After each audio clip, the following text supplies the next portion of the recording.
Hey, Gator Nation. Welcome back to the Respect Our Decision podcast. This is episode 41. As always, I'm Hirsch, and with me are my two awesome co-hosts, the hype man, Wes. What's good, Gator Nation? And CJ, the man, McCann. What's going on, guys? Hey, guys, we've got another great episode tonight. We've got a big topic we want to talk about, transfer portal talk. But before we get to that, as always, guys, we want to remind you to go out and download this podcast wherever you get your podcast from. Or if you'd rather watch the podcast, check us out on the YouTube channel. And if you haven't already, go ahead and subscribe to the channel, guys. Drop a like on the video and hit that notification bell, man, so you get a notification every time we upload new content. And just as a reminder, guys, we finished our giveaway for the last month, and we're going to be doing another one for the month of June, which should be a great month in Gator recruiting. Got a lot of stuff going on that month. So you guys be on the lookout. We'll probably announce that giveaway near the end of the month on what it's going to be. And just like Chris Sorley, man, all you got to do is like the videos and subscribe to the channel. Drop us a comment, and you too could win, man, just like Chris did. Chris be getting that hat this week. He's out of town right now, but as soon as he gets back, he's going to show it out for us so we can show y'all.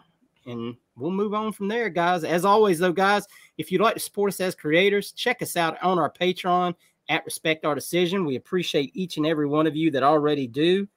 And with that being said, guys, we also want to mention real quick before we jump into today's topic, man, to check out our friends at Alma Mater and check out the great Gator merchandise that those guys got there. That's where the hat from our giveaway that CJ showed off all last month came from. That's where this lightweight Gator hoodie that I'm wearing tonight with the Pell logo is. Man, we'll drop the links for some of this great merchandise in the subscription.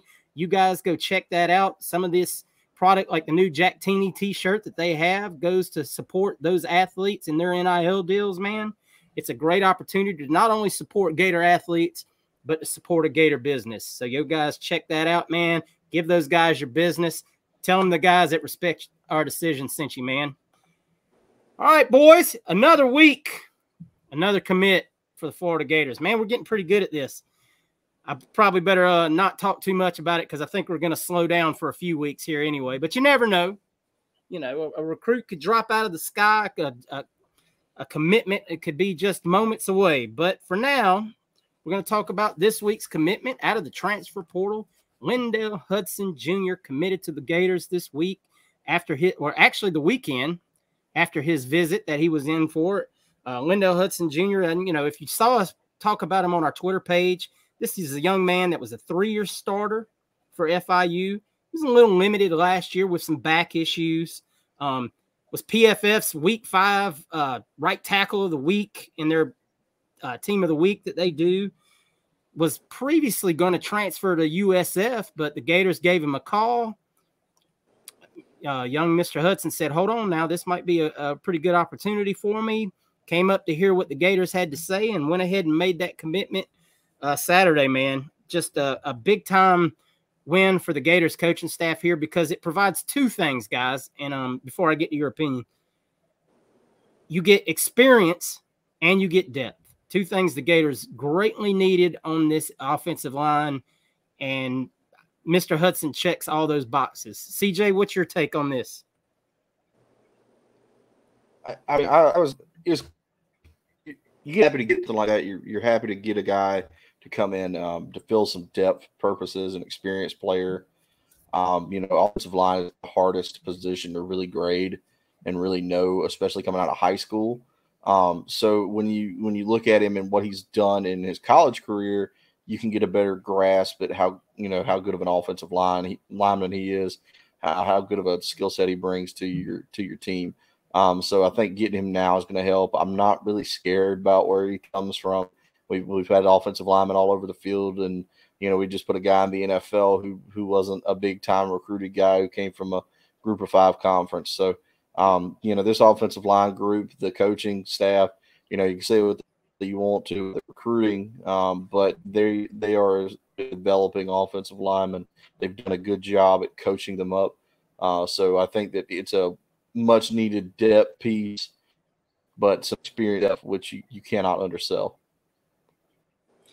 Absolutely. Wes, what you think about the take of Mr. Hudson?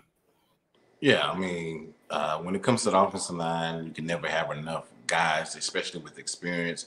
And we already mentioned before, if you don't know, the injuries we've had with Waits and the transfer that we had in from Bigler, who thought about Mazuka, who thought about getting into the portal and his injury with the torn labrum. So if you can get a guy like this in, like you said, he was about to go to South Florida, and we made a call and got him in, and I'm not really impressed with the way our coaching staff recruits, but as far as development, we know that they can do their thing. So I'm happy with this guy. He has some experience playing, and somebody we can develop over the summer, hopefully, and then maybe he can contribute to the team as far as I don't know exactly where they feel like he's going to play right now. Like you said, he played right tackle last year, so we don't know if he has the flexibility to move inside and play guard, or just if he's just going to be a right tackle. But you get bodies in now to help the team as far as the offensive line, because we saw some guys struggle in the spring game. So and then we don't know if that's indicative of our D-line being so good or if they were just that bad. So the more bodies and guys with experience, and we always say you can't teach size. So and this guy's had that. Yeah, he's 6'6", 300 pounds. That's what he's listed at right now. I mean, once again, experience primarily at right tackle. You've got Godwin in, who doesn't have any real starting experience. You've got Damian George that you took from Alabama in the transfer portal, who's played a little right tackle. They've played him a little bit at guard as well. So that gives you a tremendous amount of flexibility on that right side of the line now to find the two best guys to play right tackle, right guard, and plug those guys in. Obviously, we've got Farmer out there. You've got other candidates as well that are going to compete for that job. I don't know if Kearney might, they might give Kearney some reps to try to see if he can slide in there.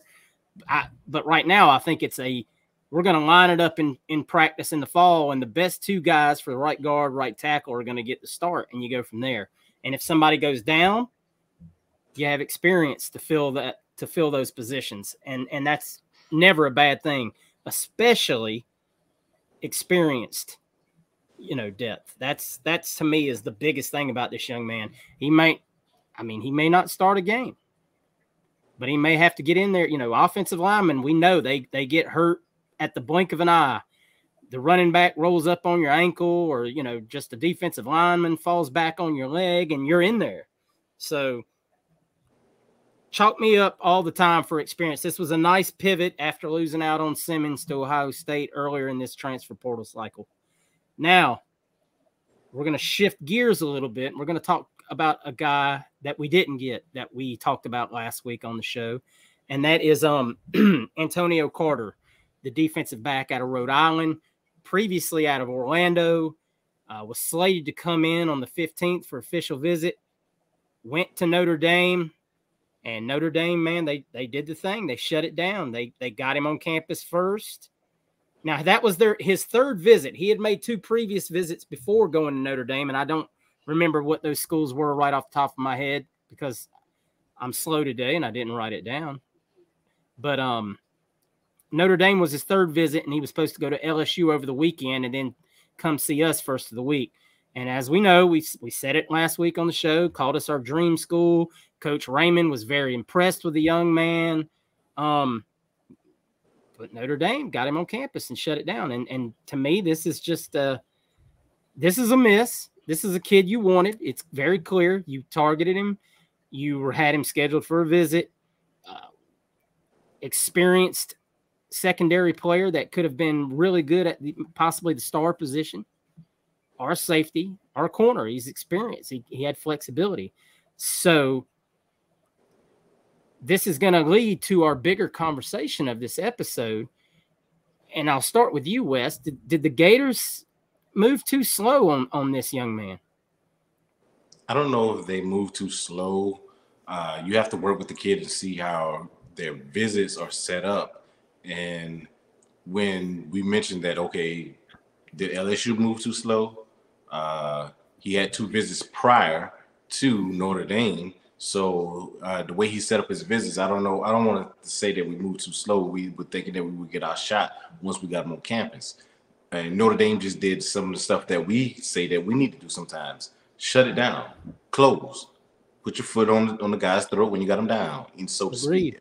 So they did what we want our staff to do, and we call it a miss. I don't want to say it's a miss when we never got him on campus. I'm assuming that we work with his people, his parents, whoever's leading his recruitment, and mapped out his schedule, and he just never got here.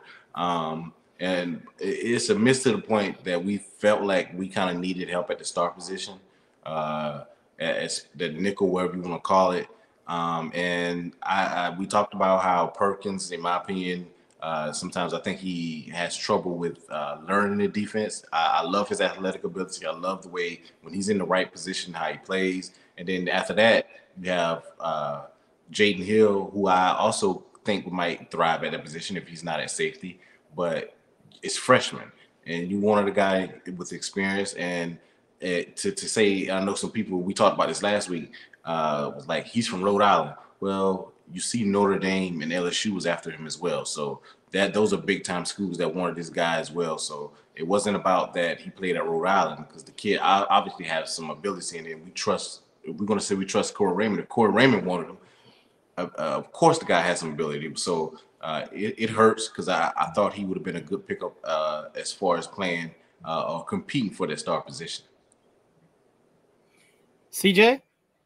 I mean, looking at it now, hindsight's 2020. So yeah, you would say, yeah, we waited too long because we didn't get him, and we didn't even get to see him. So yeah, of course, you would say that we waited too long. There's a lot of other factors in here. I think I talked about it last week. I didn't even really know that Notre Dame was recruiting him like that. I thought it was just us and LSU, and that might have been one of those things where they put Notre Dame out of it because he'd already visited twice and he didn't commit there. So, what was he waiting on, right? So I mean, maybe that was kind of like the thought the school thought there was, if he's already been to Notre Dame a few times and he didn't commit then, so why would he do it now?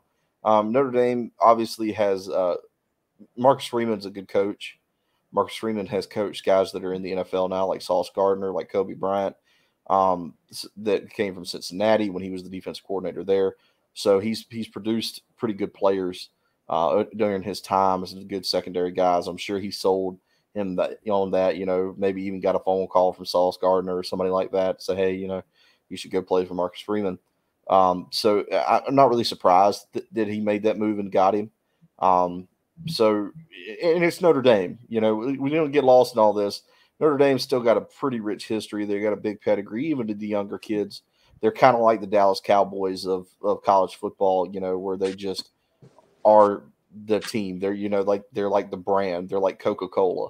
They sell themselves. They're Notre Dame. So, you get him there, you show him all these All-Americans, you kind of could eventually change his mind, sweeten the NIL pot. Notre Dame has probably the largest fan base in college football all across the United States. So I'm sure they've got people with all kinds of money. Bandwagons. Ready to, oh, yeah. I mean, that's what they are. You grew up and you're a fan in the 70s and the 80s, and now you're a rich oil tycoon or whatever you are. You pay that watched money. Rudy once. That's right. You watched Rudy one time, but there's a lot of those people out there. So I can see why he went there. Like I said, I was kind of surprised that we didn't even get a chance to recruit him. I think Notre Dame knew that. I think Notre Dame knew that if they let him step off of campus a third time and go visit LSU and go visit Florida, they weren't going to get him. He wasn't going to double back to Notre Dame, especially after, you go to LSU or go to Florida, because, they have a lot more, I think, to sell right now as far as the NIL game, the conference they play in, the DB traditions. Yeah, things like that. I think if you get him here, I think you probably shut it down. I think LSU or Florida would have. But it is what it is. There's a lot of mistakes that have been made. This one doesn't really sting as bad as losing a guy like Simmons, because you needed Simmons more. This was kind of like a piece that, not to say we don't need him or can use him, but it wasn't like on the top of the list of this is something we need now and we need it bad. Like, we don't get this, we're going to be in bad shape next year. I don't think that was that kind of position. I think if it was, maybe you do a little more. But like I said, I just didn't. I don't think that they expected the kid to go to Notre Dame. I don't think they expected him to commit if he'd already been there twice. You know, what's holding you up? And you know, they think they wanted to say, like, you know, this kid's just looking for a reason not to go to Notre Dame. But you know, you can see, I can see both sides of it. I think that like I said, there are mistakes made. I think there are things that need to be fixed with how you do this. But again, you know, it's hard for me to really criticize them when you're in the spring portal session, when it's a very underwhelming spring portal, because you cannot go after kids that are in your conference, in our conference specifically. You can't do that. There's really not a lot of kids that left. We didn't have a bunch of kids leave either, so we didn't have as many scholarships to play with. But in the fall time, you know, you added a lot of pieces and a lot of good pieces to the team. So, you know, it's hard for me to really bash their portal approach when they've shown it worked, you know, just a few months ago. So I don't know. I think that there's good and bad, and you're just gonna have to live and die with the good and the bad at this point. We're still like, you know, uncharted waters at this point when it comes to the portal. I know it's been around for a while, but it's like changing every year. It's like, you know, it's not the same as it was when they had it, you know, a few years ago. Yeah, I wanted to pivot that into our next conversation, but first, why didn't y'all tell me? I mean, we got a Clemson logo up here. How did that get here? What the heck? I don't know, man. I think we flipped to Clemson. Hold on now. What are you doing? God, man, I hope our fan base doesn't overreact to this. Happy belated Mother's Day for all you mothers out there. The mothers out there. Hey, fans, quit being weird. He's a teenager. Chill the hell out. We all can, you know, have a little fun. Anyway, I wanted to use that to really just kind of segue into our main conversation of this episode, which is the transfer portal and are Napier and company going about the transfer portal the right way? Are they building the roster the right way?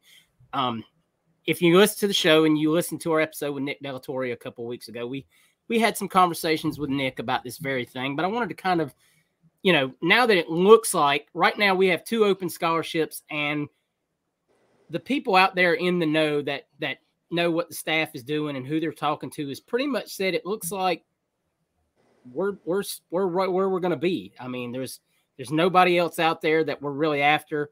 I'm not going to say that a grad transfer maybe couldn't pop up.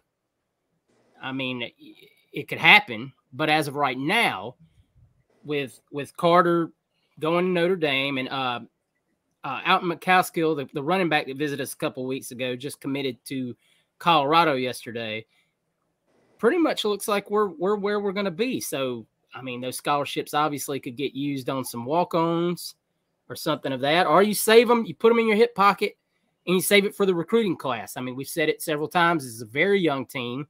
And barring another mass wave of guys transferring out, you're not going to have a lot of scholarships. You may not reach 25 kids to sign in this class. Now, if they're the right kids, they'll make it work. We know how this whole game goes. I mean, they'll find a way.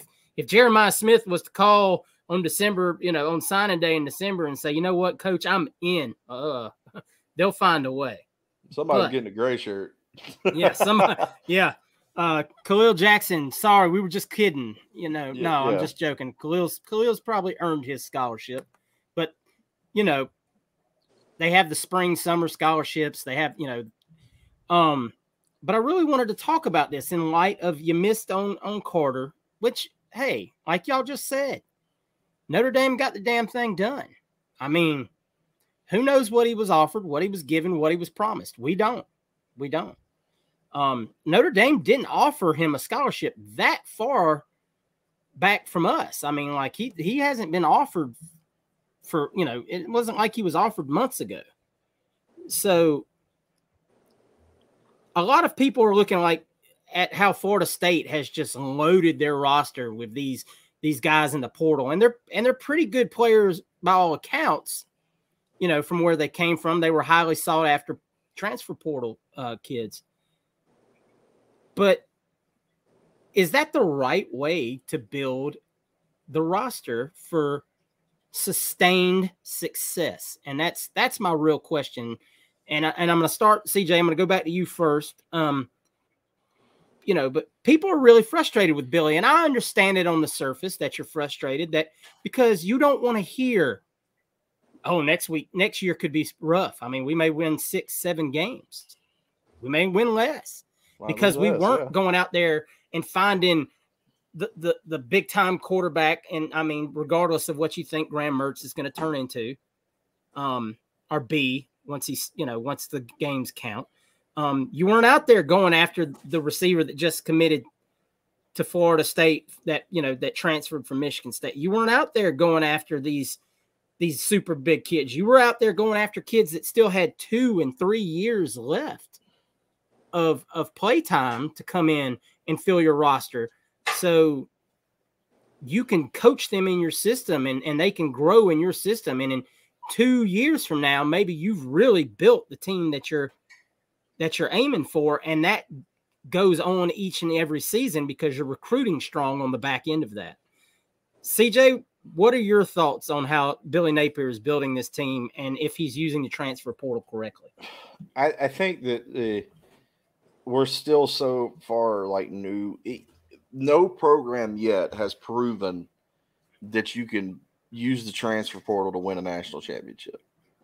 Every program that's to this part, since it's been in play, has won a national championship through recruiting.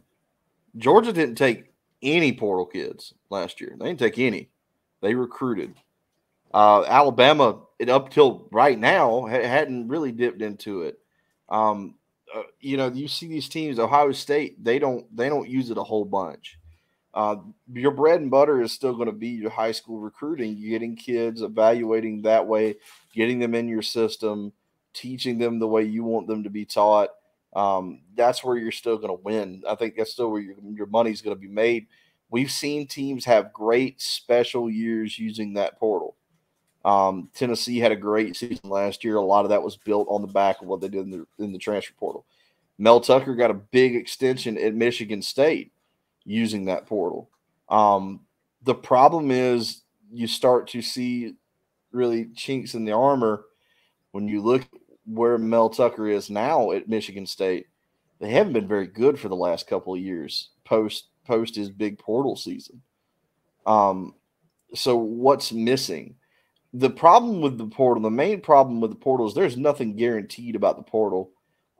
As far as who's going to jump in, who's going to enter. Like I keep talking about the spring portal right now. If you were counting on it to build a team right now, you're in bad shape because it really hasn't been that impressive, especially not in our conference. And I think we're in a position too in our conference where you're going to see more kids from any other conference. I think the SEC is probably going to have the most talented kids that are going to transfer out of the conference because Georgia recruits better than most teams. LSU recruits better than most teams. Alabama recruits better than most teams. So the really talented kids in our conference that are going to transfer, we can't really use them very much, especially not right now, because they have to wait. So you're in a spot where the portal is unproven. It's not static. It changes, a lot. It doesn't stay the same. There's good players that jump in. There's some players that just kind of go in there and they just kind of hang out in portal purgatory forever and don't ever go anywhere. So it's, it is like free agency. And, in the NFL, they say the same thing. You build through the draft, not through free agency. You don't, win a lot of championships just getting big free agent guys. You look at the Philadelphia Eagles right now. Sure, they've got a few guys, but most of what the Philadelphia Eagles have done is through drafting.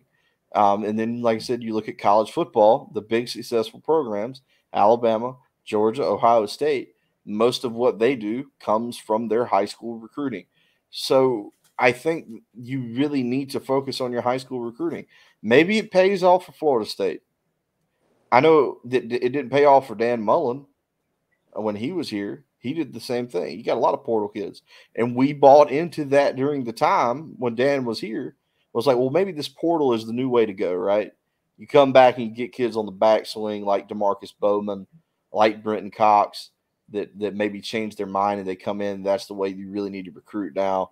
You can let somebody else do the dirty work developing them. You get a more finished product that way anyway. I've heard a lot of the arguments about it, but there wasn't any long-standing success. And up to this point right now, there hasn't been any long-standing success with teams that have primarily used the portal. It's all been through recruiting. So, I'm not upset about where the portal stands at the University of Florida right now. You need to use it to fill in some gaps, address some serious depth issues, but I don't think you're ever going to need it to replace high school recruiting. I don't want to be a better portal team than I am like a recruiting team. I would rather recruit high school very well than do the portal very well because it just doesn't seem like it's a sure thing. Wes? Yeah. This is why sometimes it's kind of bad to go second. CJ kind of stole some of my points in a sense. So hey, you just make those points anyway, man. Yeah, I'm gonna try to it. expand on, and he did it towards the end. So I'm gonna kind of hit on what he said towards the end, some of the points he made, and expand on those. And the 2 points the two key points that he made to me that he said that I'm gonna use is the NFL. As far as the NFL, like free agency, to me, you build through the draft. In college football, that's through recruit. You recruit your guys, you get them in, and you have a culture. When you kind of bring guys in that have been at other programs, you don't, unless you recruited them before, you don't really know those guys. See Brenton Cox, a guy that we brought in and ended up getting kicked off the team. So sometimes you don't know what you're getting in that type of guy because you only recruit him for those couple of weeks that he's in the portal, and you get him if you do it that way. But when when I reference the NFL, what I mean by is if you build it through the draft, a la say Kansas City, and of course they have the quarterback already in place. If you have key guys that starting with the quarterback and you have your team there, you might sign or recruit left tackle in the portal because you're hurting there because you have your key guy. To me, the portal should be used as a filler, not something you use to build your roster throughout because, as CJ said, it's not sustainable. We see these teams that have these one-hit seasons and think that's sustainable. He brought up Dan Mullen as an example. To me, we saw the fallout with Dan not recruiting and building a roster, and we're paying for that now because we don't have the guys in and the talent enough to compete like we think we should, winning at least 10 games a year. We shouldn't be winning 6 and 7 games, and the reason why that's happening is because he failed to recruit at an elite level. As far as we thinking, as far as the University of Florida, so I believe that you have to build through recruiting. That's how you build your culture. That's how you get to know the guys that you've spent years recruiting, and you know what type of guy you're getting. And of course, you have the outliers, and you can recruit a guy for 2 years or a year and build that relationship, and then he's not who you think he is when you get him on campus. That happens in the NFL too, when they build these relationships and they draft a guy, and the guy doesn't turn out to who they expect him to be. So I'm a big believer in building through recruiting. And two, something that we say from day one, Hirsch, if you remember back when we started our podcast, in Billy's press conference, he preached patience. He said you guys wouldn't like it. He said you're going to be frustrated. This is why he's saying that, because his idea is building a culture through recruiting, developing these guys. And to me, I want to see, it's why I didn't really want a lot of wide receivers as far as in the portal to come in. I mentioned that to you guys when we were talking before we came on. I want to see Andy Jean. I want to see Wilson. I want to see Aiden Mizell. I want to see these guys go ahead and get developed, get on the field, see what we got, get their feet well, get some experience, because we have 2 quarterbacks possibly coming in next year with a lot of talent. And it's good to have those guys ready, set, and to go as far as being developed and getting that game experience so they can help that young quarterback out. So I believe the transfer portal is a filler. If you need a left tackle, if you need a big-time receiver, if you need a DB, not something you get in 10, 6, 7, 8, 10, 6 to 10 guys a year just to fill your roster. You can't survive like that, especially when they have like 1 or 2 years left. You need guys to build, to believe in the culture and set your program up the way it's being. CJ mentioned about the last couple of national champions and how they built through the draft. Clemson is another one that doesn't take any transfer portal guys like that. Ohio State, Bama, all those. USC did it last year, and you see they struggled towards the end of the year. But again, they took a big guy in Caleb Williams, the quarterback, and that is what made that team what it is. So after Caleb Williams leaves, will USC continue to recruit the way use the transfer portal? Who knows? But like I said, and I'll leave it at that. Is I'm a believer in doing it through the recruiting high school kids. Yeah, guys.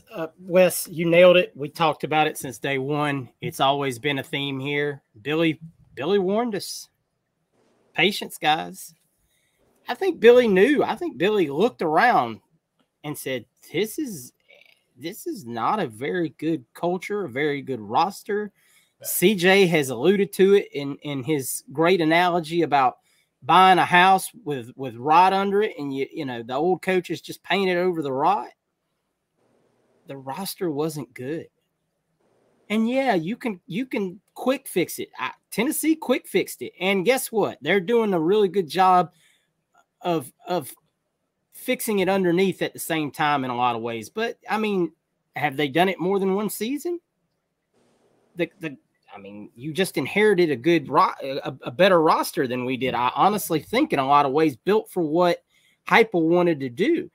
Billy inherited Anthony Richardson and some really good other pieces. I mean, you know, we have Jason Marshall, we have Princely, we have a lot of good players, but we had a lot of just not good players that didn't fit what Billy wanted to do, that did not fit the culture of what Billy wants to build at the University of Florida, which will breed better results year after year. Georgia is a primary example, except the only difference is Georgia was recruiting at a really solid level before Kirby stepped on campus. Yeah, and all Kirby had to do was sell the boosters like, I'm the guy that's going to solve the problem. Yeah, we've been close. We've got talent, but this is how we get there. And boom, and Georgia's boosters bought in. Now, our boosters are buying in on Billy. The ones that matter truly believe in Billy. They really, really do. And they're going to be patient with Billy. Whether you like it or not, I mean, they really are. Short of going 0-12 or having a Coach Matt death threat situation, Billy's going to be here, I'd bet money on 5 years. Now, you can't go 4-6 this year and go 4-6 next year. You know, that obviously would change things. But I just don't see that happening because you're building the program the right way. And look, I'm not going to sit here and tell you everything's going to be sunshine and roses because I can't. There's going to be some rough moments. This season's probably not. Look, this would be a good fall for you to make some plans.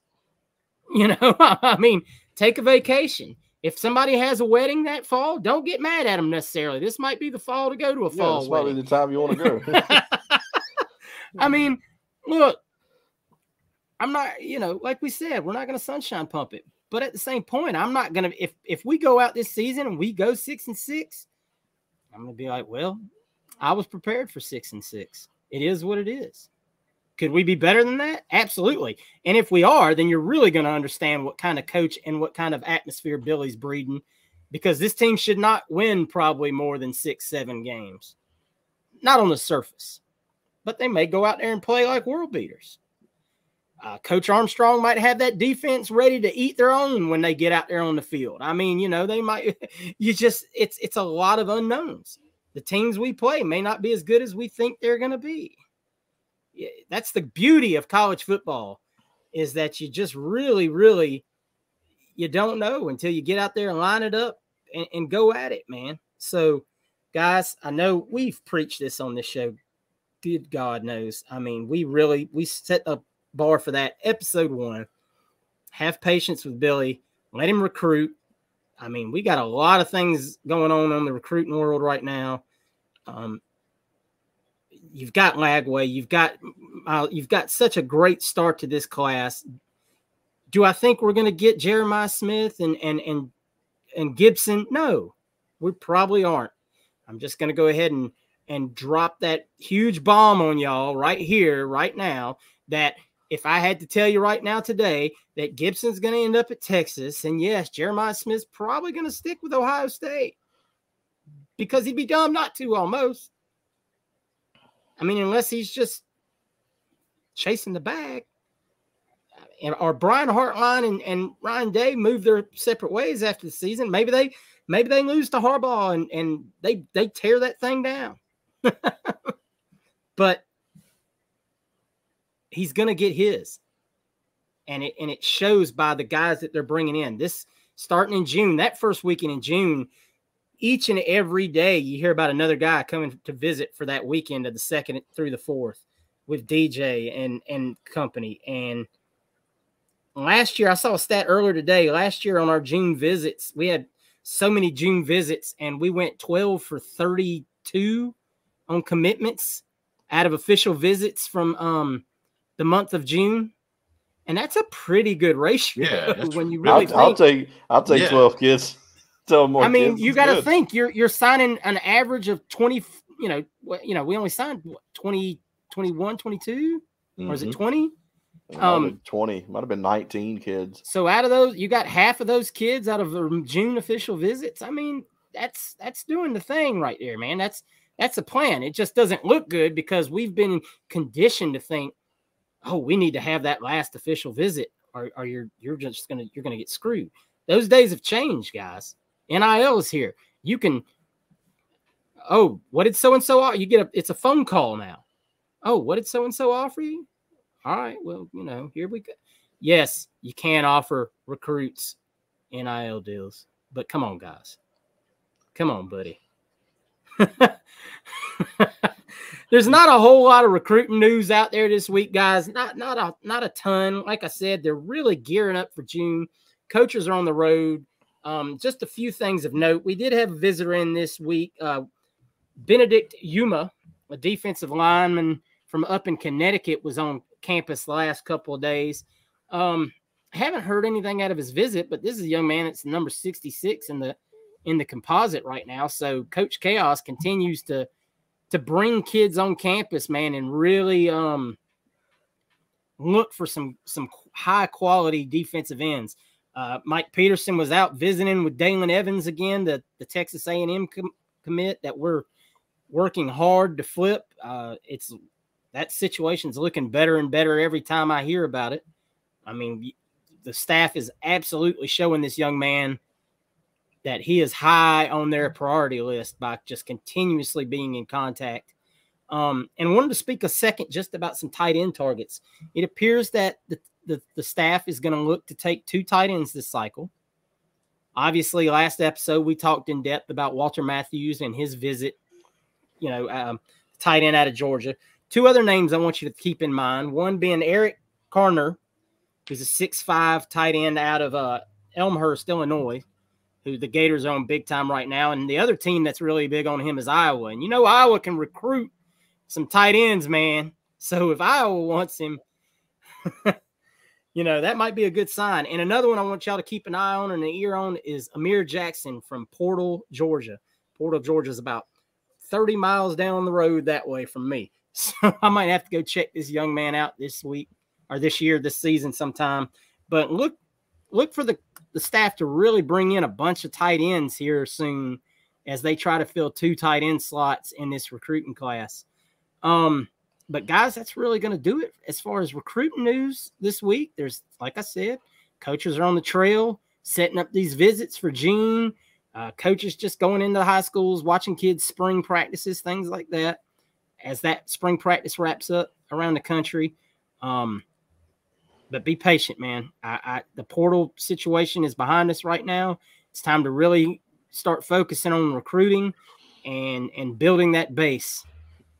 So, guys, with that being said, I know CJ is chomping at the bit to give us a little breakdown of the Gators going up to Nashville and sweeping those, or no, they came here. My fault. I've lost my mind. I'm thinking about the Gators having to go to Kentucky this weekend, and the Commodores came here and got swept. CJ, when's the last time the Gators swept the Vanderbilt Commodores in baseball? I believe it was the 2018 season was the last time the Gators swept the Vanderbilt Commodores.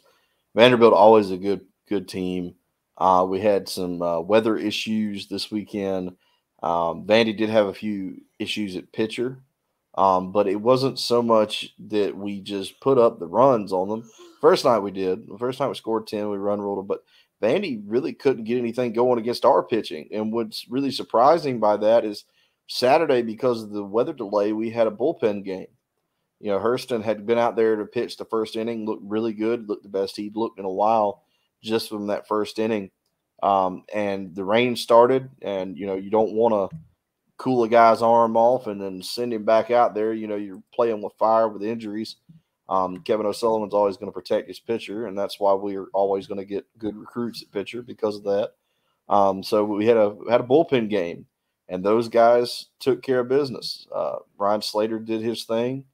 And then sent in Philip Abner, and he did his thing too. So we looked pretty good. I think that it was a really good series for us in all facets of the game. They really put it together completely. Complete series, complete games that the Florida Gators played this weekend, and they left the door open. So we're in a position now where we are still at a place where we could win the conference. They left the door cracked. You've got the Arkansas Razorbacks are going to go up to Nashville. They're going to play the Commodores. Vandy's going to be tough for them to beat. Vandy's looking to salvage some stuff. I'm sure they're not happy with the way they played against us. They lost. Arkansas lost their best player this week. So it's a situation now where Florida's going to play Kentucky. They got to go to Lexington and play the Wildcats. And they're tied, or they're one game behind Arkansas right now. They're tied with LSU. I'm not sure if Florida has the tiebreaker with LSU or what have you. I know the South Carolina sweep is going to come into play a lot there, especially with Arkansas. If we were to tie with Arkansas, I believe Arkansas has the tiebreaker for that. But I think that the Gators stand a good chance to still win the conference, especially if they show up and just take care of business against Kentucky. If you're talking, you know, you have some good things happen for you. You have Arkansas lose the series, go 1-2 against the Commodores, and then you have Florida sweep Kentucky. Then we win the conference, which would be great for us. I think LSU still got a backdoor shot. LSU would need Kentucky, I believe, to take one against us, and Arkansas to get swept. So there's a few things that have to happen there. But you put yourself in a good spot. D1 baseball has come out and put us right now projected as the number 3 team for the national seeding, which would be great for us. That means you don't have to play on the road till you get to Omaha, which, you know, the Gators have been much better at home than they have on the road this year. So this is a great season. This is the Gators have a chance to tie their win total for the second winningest team in Florida history and Florida baseball history if they do beat the Wildcats over the weekend. So, you know, you look at teams like that's got these big-time win totals. The Gators at 40 wins have a chance to go to 43 wins, which would be one shy of the record with our 44 in a regular season. So that would be great for us. There's a lot of good things happening right now, though, that could see us play our way into an SEC championship.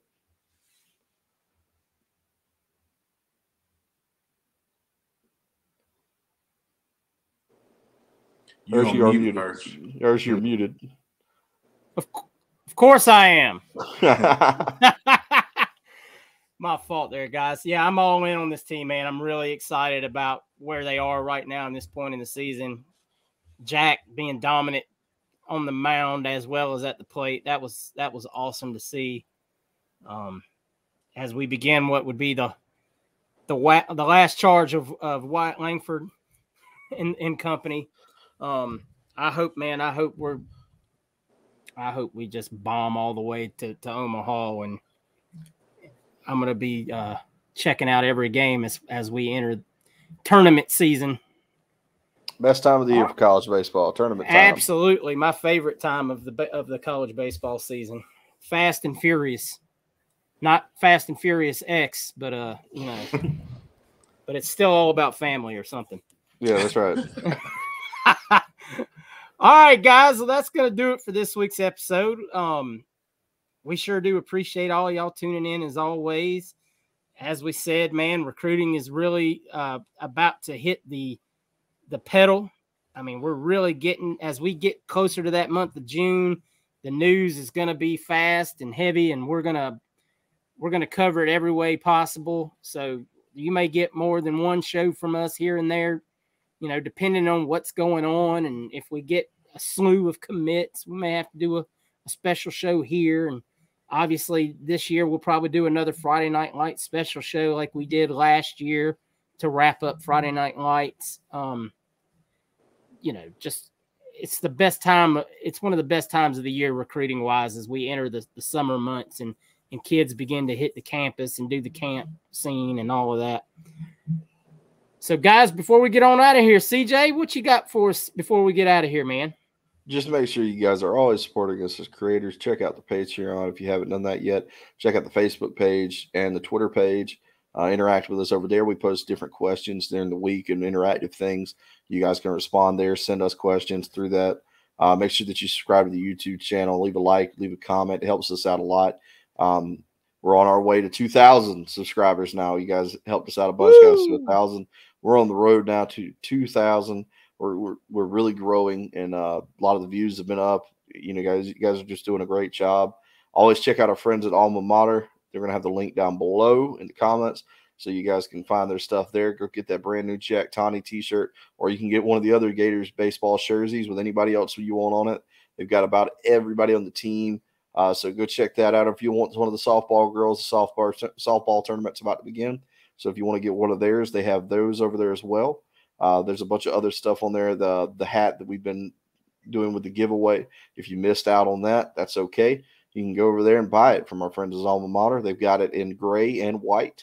So either one you want, they've got those over there. If you want a hoodie from them, they've got the Dominate hoodie that Billy Napier wears, and of course the hoodie that Hirsch is wearing with the Charlie Pell logo on it. So if you guys want to get something like that, a lightweight hoodie, to jog in or just hang around the house in, it's perfect for all that. And it's all Gator gear, designed by Gators. It's a local company. It's our friends. We're trying to help them out as much as we can, and you guys are helping us out every time you use our link. So thank you so much. Yes, sir. Thank you. And thank you for supporting the guys at Alma Mater, man. They do a great job and have some great merchandise. Wes, take us home, man. Yeah. Again, to reiterate what CJ just said, the link, you don't have to search for it. You have to look for it. The link will be in the comments to check those boys out.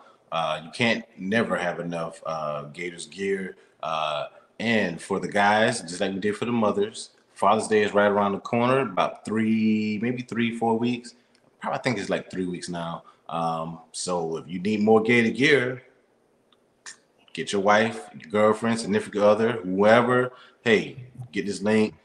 Get me something in some Florida Gator gear, and I'll be straight. That's all I need.